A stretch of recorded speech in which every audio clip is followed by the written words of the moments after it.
against a candidate who reminds me of the symbol of his party, the circus elephant, his head full of ivory, a long memory and no vision, and you have seen elephants being led around the circus ring. They grab the tail of the elephant in front of them. And the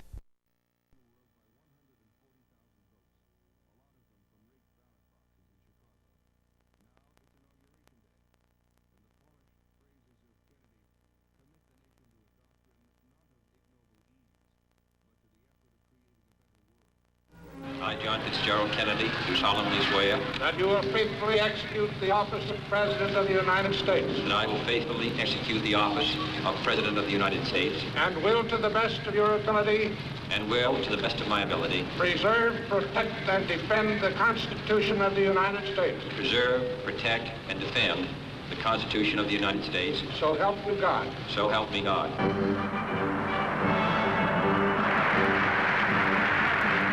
Let the word go forth from this time and place to friend and foe alike that the torch has been passed to a new generation of Americans born in this century, tempered by war, disciplined by a hard and bitter peace, proud of our ancient heritage, and unwilling to witness or permit the slow undoing of those human rights to which this nation has always been committed and to which we are committed today at home and around the world. All free men, wherever they may live, are citizens of Berlin. And therefore, as a free man, I take pride in the word, Ich bin ein Berliner. Make the trip to Texas. There, he had hoped to reconcile differences between two factions of the state's Democratic Party, as well as drum up political support in a state that he had barely carried back in 1960. Kennedy, in fact, had felt the visit to be so crucial to his re-election chances that he persuaded his wife, Jacqueline, to accompany him.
My name is William Cooper.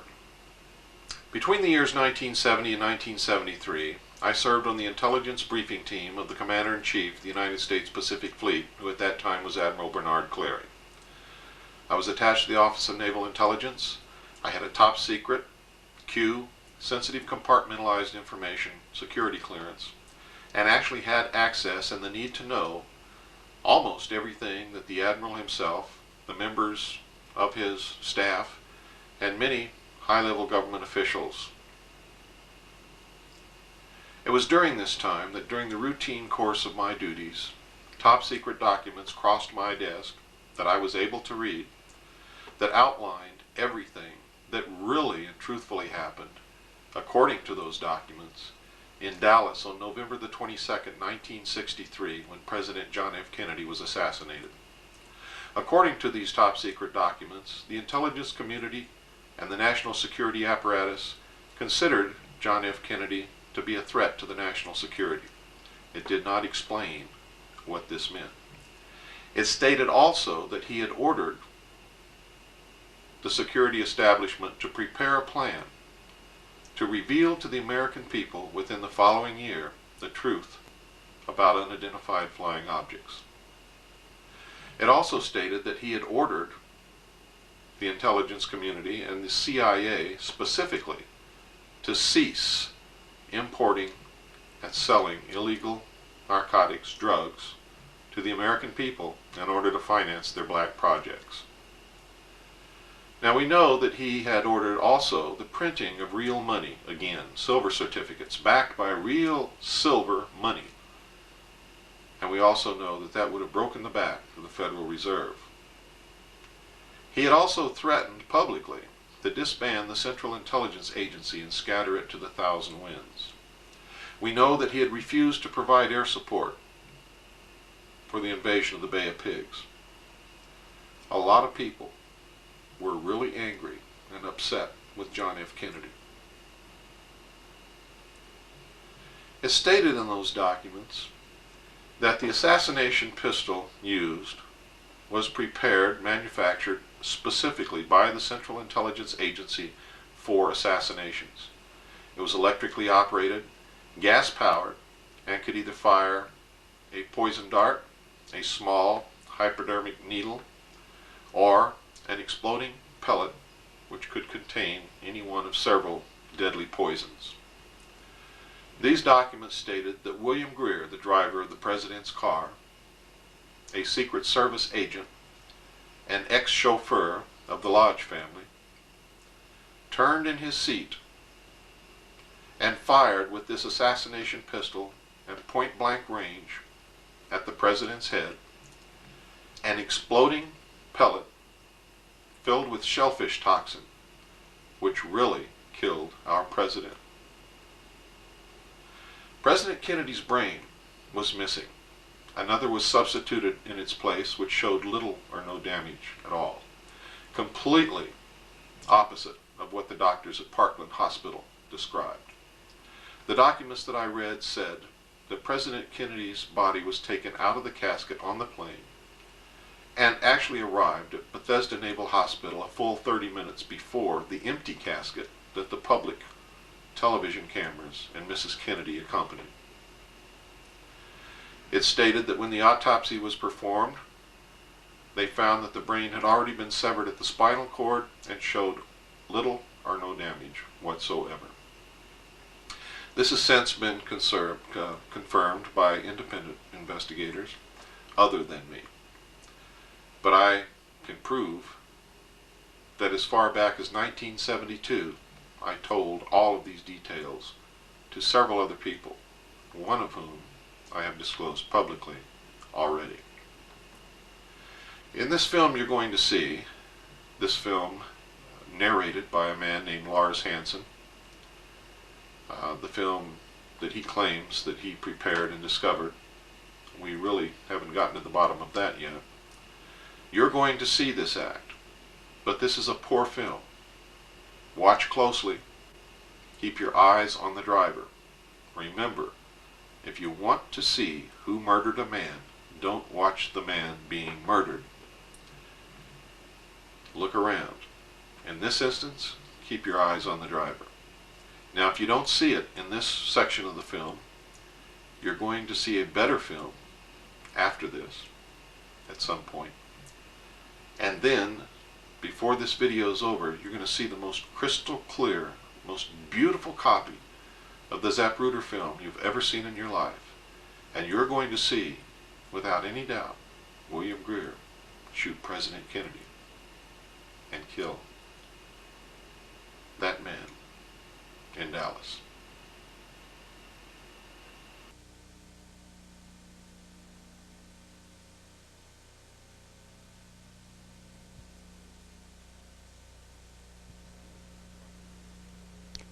Nearly 25 years ago, the people of the United States and the world were shattered by the impact of an assassin's bullets upon the helpless, unsuspecting young President of the United States, John Fitzgerald Kennedy. The horrendous wound inflicted by those bullets has penetrated deeply into the body and soul of America, destroying the very lives of thousands and the heart and trust and political will of literally millions. In the years that have passed since this tragic event removed from the world stage perhaps one of the most promising human agents of peace and progressive political development, we have been fed one officially sanctioned lie after another, beginning with a blue ribbon cover-up commission to a castrated Senate Select Committee seeking to shed light upon an event deliberately enshrouded in deception, concealment, and outright falsehood. 25 years is long enough. It is time the truth was finally told, in the earnest hope that it will truly set us free of the murderers who pose as our protectors. What we're observing here is the motorcade in Dallas on November 22nd, 1963. As the presidential car passes behind the freeway sign, President Kennedy is struck in the throat by a bullet that was fired from the grassy knoll. As he's grasping his throat, John Connally is turning around to his right. He at that point is struck. You notice the the passenger of the car turning back to see what has happened to the president. As he turns back to the front, the driver of the car turns with his left arm over his right shoulder with a pistol and fires. You see the 45 automatic, 45 caliber, nickel-plated automatic weapon in his left hand. He's firing over his right shoulder. You see it in relief. You see his head pointing backwards towards the president.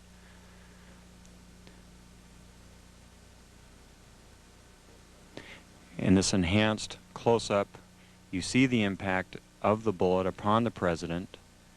The force of the shot drives him violently backward against the back of the seat. You see Mrs. Kennedy react in horror. The ugly gaping wound, which is evident here, according to many observers at the scene, was actually created on the print. This was not the actual nature of the wound. But you notice that Mrs. Kennedy wasted no time in trying to exit the vehicle because she clearly was able to determine exactly where that shot had originated, and it was her personal bodyguard, Clint Hill, another Secret Service agent, who attempted to keep her in. What the arrow is indicating here is what appears to be the outline of a man, a hat, and his rifle. The arrow is pointing to the rifle barrel of the man in the bushes who possibly was the rifleman on the grassy knoll who fired that shot. Another view taken by another photographer. Again, you see Mrs. Kennedy trying to exit the vehicle from behind, being pushed back in by her bodyguard. Number of witnesses on the scene rushing towards the vehicle.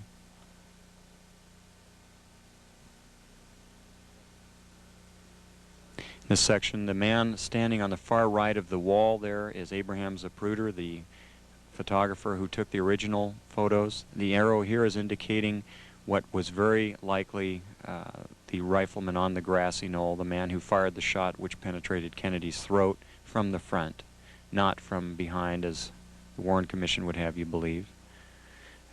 Very interesting note also that the motorcycle policemen were told to remain behind the car at all times. Here you see the passenger in the front turning back, looking at the president. Instead of jumping back to assist him, he turns forward. The driver's now rotating. The weapon comes into view and he fires. You'll see this repeatedly in these sequences. Kennedy's been shot in the throat. He's leaning to his left. The driver now begins to rotate. His left arm comes over his right shoulder and he fires now. Again, you see the driver rotate. You see the weapon come into view. He's rotating again. The weapon is in view. He fires. You can clearly see his head turning and his arm and the weapon extending into view over his right shoulder. Many of the witnesses indicated that the car slowed almost to a virtual halt at about this point. And here in the normal version, you see how much more quickly it is speeded up. It's much harder to determine. Many of the people who asked the question why Jackie Kennedy did not report this, it should be fairly evident that she wasted no time in getting away from the attacker. For those of you who were able to see it the first time out, pretty shocking, wasn't it? I bet it changes your mind about a lot of things. And if you still have any doubts, keep watching. But first, I'm going to show you and let you hear a statement made by President Dwight David Eisenhower when he left the office of president. He tried to warn us, and we didn't listen. I think it's time to hear his warning again, and this time I think we had better listen. Longtime crowd pleaser Dwight Eisenhower is in his final year in the White House. Much of the country is still satisfied with the father figure's easy grin, though he seems tired by now. He got the U.S. out of Korea, but the economy is a problem, and some are bored with his hold-the-line approach. There is a growing mood for change. Leaving office, he fires a broadside at 2 power centers that could destroy the world. In the councils of government, we must guard against the acquisition of unwarranted influence, whether sought or unsought, by the military-industrial complex. The potential for the disastrous rise of misplaced power exists and will persist. I know some of you remember hearing that. I know that many of you have never heard it and didn't even know about it. And if you hadn't seen it on this video, might never have known about it for the rest of your life. Now you're going to see another tape. We sent the original copy of Dallas Revisited that we had obtained from John Lear, and another copy that we had obtained directly from Lars Hansen, to Japan for computer analysis. The Japanese computer analyzed the film. They agreed William Greer shot President Kennedy. No doubt about it. In fact, I woke up a whole nation, and that's what I set out to do. Only it's the wrong nation. I woke up Japan. They played that tape over and over again during prime time. The whole Japanese nation knows now who shot President Kennedy. They sent me back a color copy. Now, the color copy is better, much better than Dallas Revisited. But it's still not the best. But one thing that will help you, the act is circled and they outlined what they found by computer analysis. So you're going to be able to see it a lot better this time around. Remember, keep your eyes on the driver. 一発目が発射された直後、画面右端の運転手が振り向き、肩越しにピストルで撃つのが見える。画面の右端に見える運転手の動作に注意すると分かる。ハンドルを握った右腕越しに左手でピストルを突き出している。もう一度見てみよう。間もなく運転手の頭が後ろを振り向くと同時に肩のところに白く光るピストルが出てくるのが見える。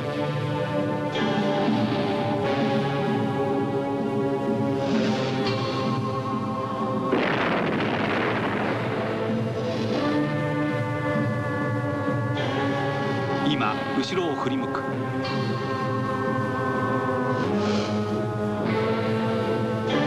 同じシーンを何度か繰り返してみるとよくわかる。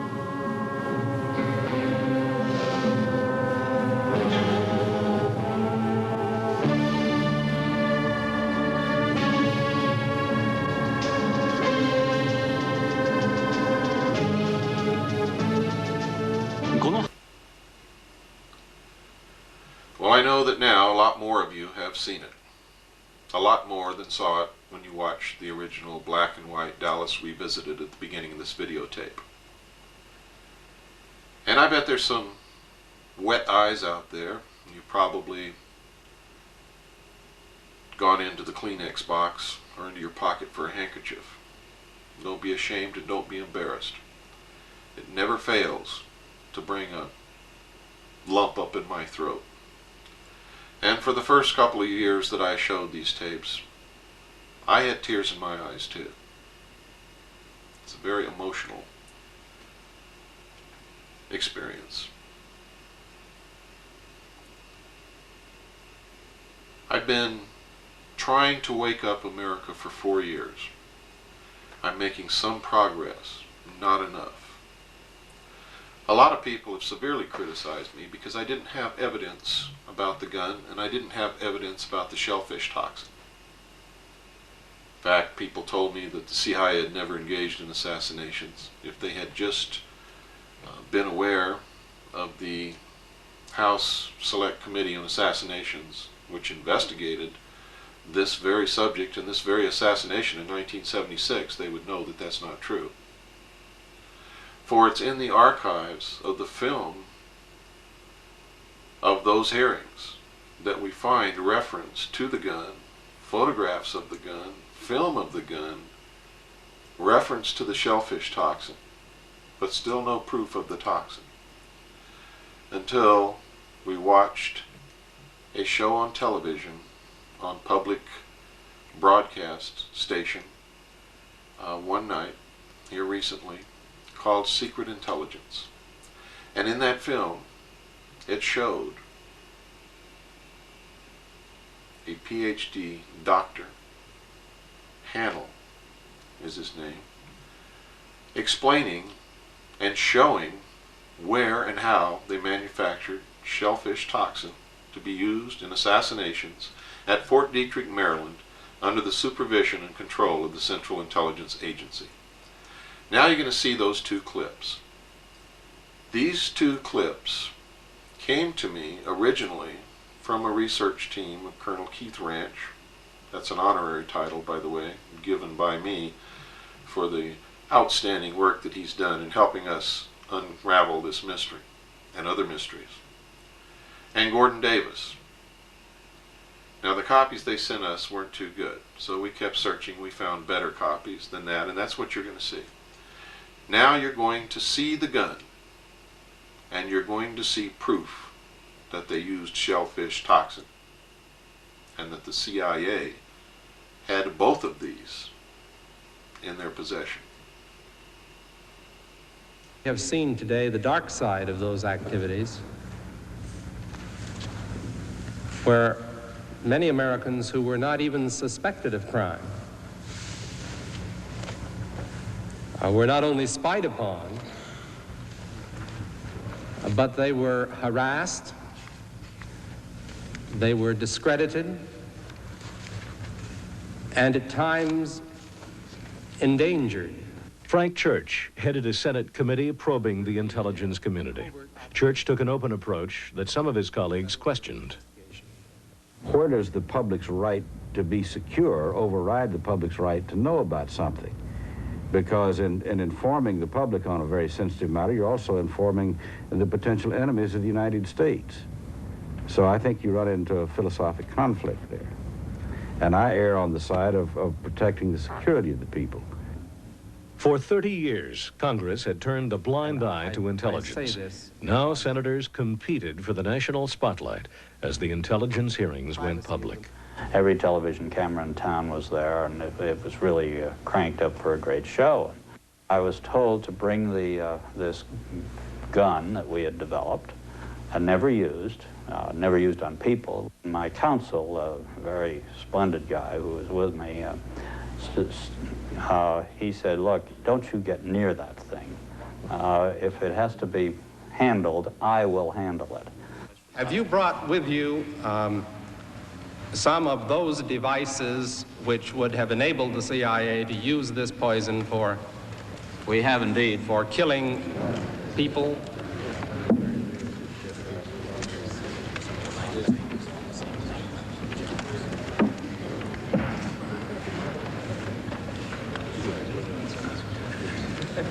Don't point it at me. Mr. Colby was supposed to bring this gun up to Mr. Church. But seated next to him was the ranking Republican, Barry Goldwater. And Barry reached out and grabbed the gun and held it like this and got the picture that day. Because it was in every picture in the United States and maybe around the world, every front page. And the next day I confronted Goldwater. I said, Barry, did you know you were going to get your picture in the paper by taking the gun? He said, yes, I did. And I said, well, you took the gun away from the chairman. He said, I know I did. I said, where'd you learn that trick from? He said, Hubert Humphrey. And it worked. While senators clamored for photo opportunities, Colby devised a strategy to save his agency. If you try to hide every possible imperfection, it'll blow up in your face and you'll be worse off. Whereas if you can control it and be responsive and give them an honest feeling of what the whole thing is about, then I think you can survive one of these things. You've heard of the doctrine of plausible deniability. Yes, and I've rejected it now, Senator. I say that we cannot depend upon that anymore. So you don't find the work of this committee unwelcome? No, I do not. As I've said to the chairman, I welcome the chance to try to describe to the American people what intelligence is really about today. It is an opportunity to show how we Americans have modernized the whole concept of intelligence. Colby's decision to cooperate was unpopular with some former CIA leaders who tried to hold on to the agency's secrets. You were specifically asked about shellfish toxins and shellfish poisons. You say it's inconceivable that a secret intelligence arm of the government has to comply with all the overt orders of the government. Is that an accurate quote or not an accurate quote? Well, if it's accurate, it shouldn't have been said. Well, now, Looks like we're on plausible denial again, is all I can say here, Mr. Chairman.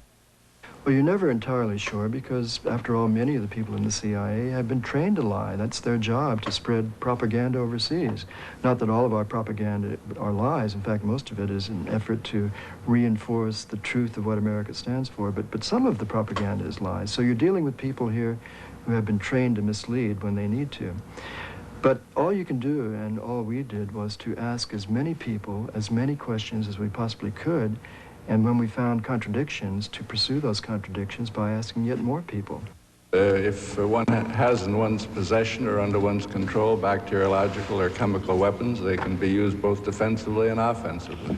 And by use offensively, we mean to include killing people, is that right? Well, they have the capacity to kill people if they were used in that way. Unrestrained, illegal, secret intimidation and harassment of the essential ability of Americans to participate freely in American political life shall never happen again. And suddenly it all began to roll out. The IRS was targeting thousands of Americans for tax investigations in order to chill activity on their part that they didn't like. The U.S. Army was conducting surveillance of civilians in civilian life. There was a whole pattern of this running throughout government. And it was, of course, once you saw what was going on, it was a shock. We saw the tip of an iceberg that could have destroyed American liberty. Methods for assassinating Castro already existed. This is Fort Detrick, Maryland. This once secret facility was home to CIA experiments with drugs like LSD. It was also an armory for the agency's executive action capability, a program begun under the Eisenhower administration for disposing of unwanted foreign leaders. Some of the plots called for lethal poisons that were manufactured here. Dr. Everett Hennell, a microbiologist at Fort Detrick for 3 decades, worked in association with the CIA. These are what we call Class 3 cabinet systems. They're gas-tight systems for working with almost complete safety with any infectious diseases, toxins. Things such as the shellfish toxin are very toxic indeed, particularly when highly purified. And I understand that these could be placed on steel needles and fired with air guns into an animal and induce death almost immediately. So that they were apparently a very effective, or could be a very effective type of covert weapon.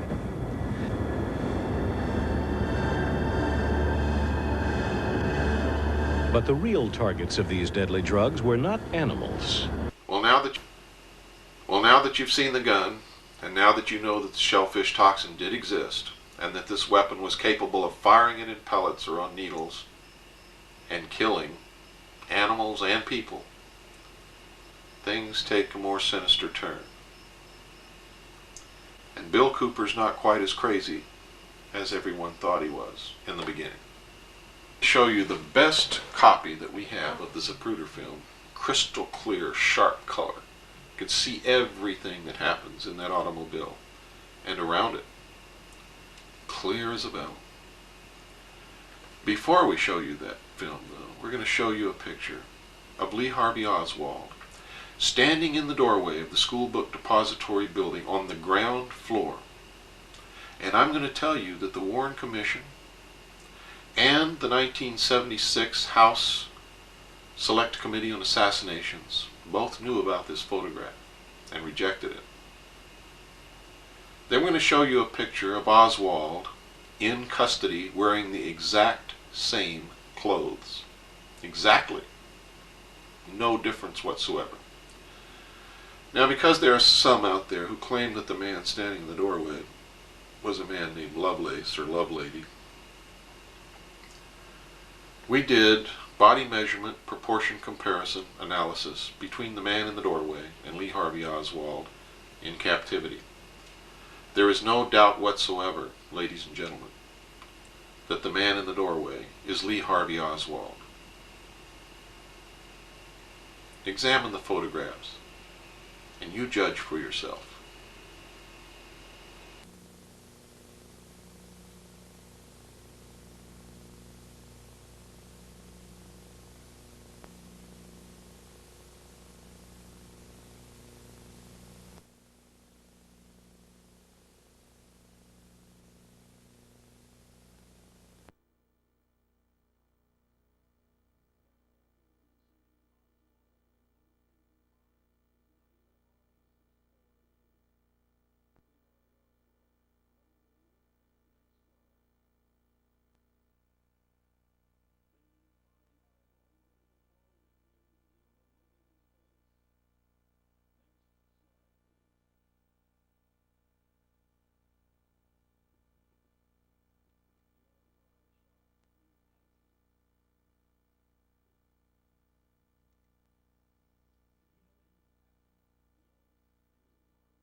Wraps it up. The only thing you've got left to see is the crystal clear, sharp, beautiful color copy of the Zapruder film that I'm now going to show you. It's going to knock your socks off, and it's going to prove to you once and for all that William Greer did shoot President Kennedy in Dallas. And for those of you who always thought that the weapon was a reflection of the sun on Agent Kellerman's head, I want you to notice that in this film, the barrel of the gun sticks out past the back of Kellerman's head by at least 2, maybe 3 inches. There is no doubt it is not a reflection. It is a weapon. William Greer did shoot the president. You can see him bring that weapon up across his chest, turn completely around in the seat, and fire at point-blank range as he's facing directly at the president. Then you can see him bring that weapon back down across his chest. You'll see him hump down, grab the steering wheel, as Agent Kellerman humps down also. And then and only then does the car speed out of the kill zone.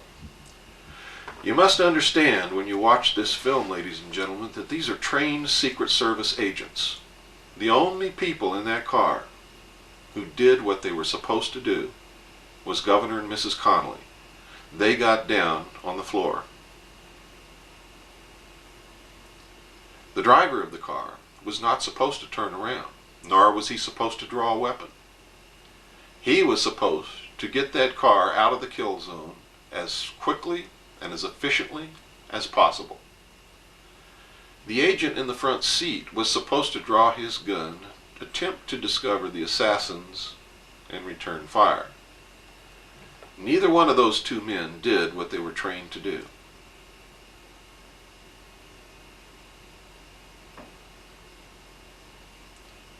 Watch now with your own eyes. And remember, if you think that William Greer drew a pistol and turned around and pointed at the president because he heard shots, You also have to understand that it's the job of any other Secret Service man who sees anyone pointing a pistol at the president to shoot him on the spot. No, William Greer killed John F. Kennedy. And here's the proof.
Well, I guess that really wraps it up.